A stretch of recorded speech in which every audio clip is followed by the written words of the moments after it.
You know how some terms in the business world get thrown around so much they start to feel like the same thing? Well, today, we're looking at two of them, customer marketing and customer advocacy. They're suddenly at a major crossroads, all thanks to a tough economy that's forcing a really difficult choice. So for years, these two functions kind of live together, almost interchangeably in some marketing departments. But I'm willing to bet if you're in B2B, you've felt a shift lately. So why now? Why is drawing a hard line between them suddenly so critical? That's the big question we're going to unpack, because the answer tells us a whole lot about the pressures we're all facing. All right, so first things first, let's get our terms straight. You can think of customer marketing and customer advocacy as cousins. They're definitely in the same family, right? They're both all about the customer. But as you're about to see, they are playing two very different games with two very different goals. And here it is, the core difference in a nutshell. Customer marketing, it's got one job: drive predictable, measurable revenue from the customers you already have. It's all about direct engagement. Customer advocacy, on the other hand, well, its goal is a little fuzzier. It's about creating that amazing feeling of community, of belonging, and building true brand champions. Both are super valuable, but their paths to making an impact, totally different. Okay, let's hit the rewind button for a second.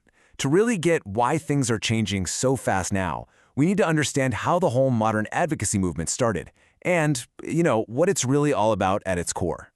So think back maybe 10, 15 years ago. A whole new wave of software and strategies popped up. And the goal wasn't just about closing the next deal. It was about empowering customers, making them feel seen, feel special, feel connected to the brand. And boom, that was the spark that really created the modern customer community as we know it today. And that right there, that gets to the absolute heart of what advocacy is all about. It's this deep sense of belonging. When your customers feel like they're part of an exclusive club, connected not just to you, but to each other, man, that's when the magic starts to happen. And what is that magic? Well, it's something the industry calls stickiness.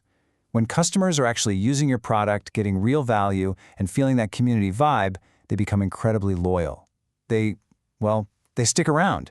They turn into the champions who go out and sing your praises. For a long, long time, this was the absolute holy grail. But then, the world changed. The economy shifted, and a ton of pressure came down on every single part of the business. This created a new reality, what we can call the 12-month mandate. And here's the brutal reality of today. The C-suite, your CEO, your CFO, they're looking at every single dollar spent with a magnifying glass. And they're asking one simple question: how does this make us money now? All that patience for long-term, hard-to-measure stuff, it's just gone. And this is where advocacy runs into a major problem in this new climate.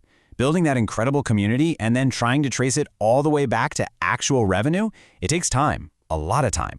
We're talking 18 months or even longer. It's just not a fast process. And there's the conflict, right? You see the problem. Advocacy can take over 18 months to really pay off, but leadership needs to see pipeline and revenue in under 12 months. This huge mismatch in timelines. This is the entire reason we're seeing this great reprioritization. It's a head-on collision between a beautiful long-term strategy and the urgent needs of the business today. So if that long, scenic route of advocacy is just too slow right now, what's the alternative? What's the express lane to revenue? Well, the answer is a much more focused, almost demand gen style of approach that's aimed squarely at your existing customers. Let's call it expand gen. So what is expansion? It's a go-to-market strategy, plain and simple. It's about taking all those awesome, measurable tactics from demand gen and pointing them straight at the customers you already have. The goal isn't fuzzy at all. It's to accelerate retention and drive expansion revenue, period. And why do this? Why focus on the customers you already have? Well, the business case is kind of a slam dunk. It's easier to sell to them than to find someone new. It's way, way cheaper to convert them. And honestly, it's the highest converting source of revenue a company can possibly chase. In this economy, it's not just smart, it's about survival. Okay, so what does this actually look like day to day?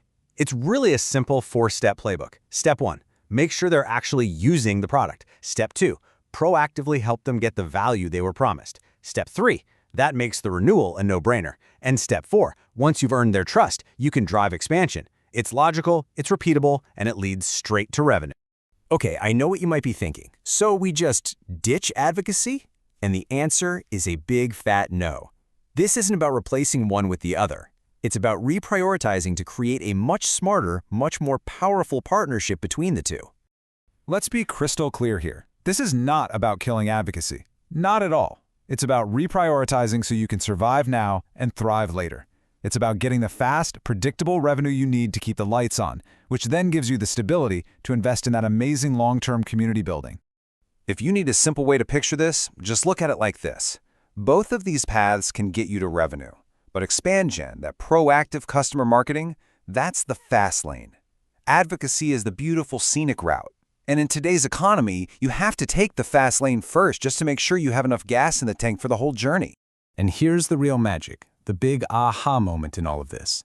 When your customer lifecycle strategy is humming, when you are obsessively focused on delivering value, true advocacy just happens. It becomes the natural, organic result. You don't have to force it. Happy, successful customers become your best advocates all on their own. So I'll leave you with this one question to think about. Look at what you're doing today. Is your customer strategy truly built for proactive growth, or is it just hoping for survival?